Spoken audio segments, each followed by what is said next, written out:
В МВД по Чувашии подвели итоги ежегодной всероссийской акции «Студенческий десант». Ее участники поделились впечатлениями и узнали, как можно вступить в ряды народных дружинников и сотрудников органов внутренних дел. В этом году в акции «Студенческий десант», проходившей с 19 по 22 января во взаимодействии с Общественным советом при министерстве, приняли участие студенты из 5 вузов республики. Молодые люди с головой окунулись в реальную полицейскую жизнь.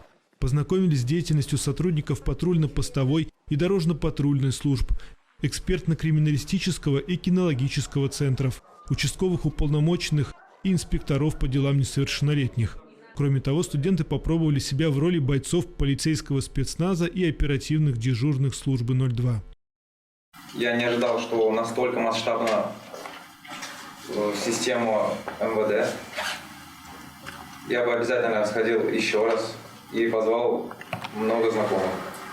Итоги акции были подведены в ходе круглого стола с участием заместителя министра внутренних дел по Чувашии Сергея Белоконя, руководителей различных подразделений, представителей Общественного совета и средств массовой информации.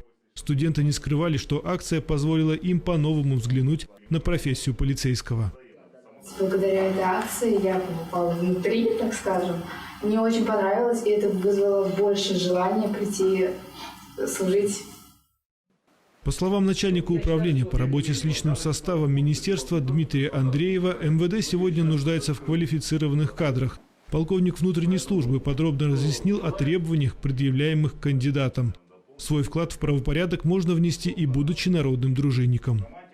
Если говорить о том, как можно вступить в ряды народных дружин, то это можно делать, обратившись в администрацию вуза, в администрацию города, района.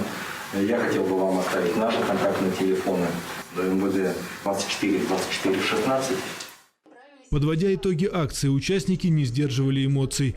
Многие студенты тут же изъявили желание вступить в ряды народных дружинников, а после окончания учебы даже поступить на службу в органы внутренних дел.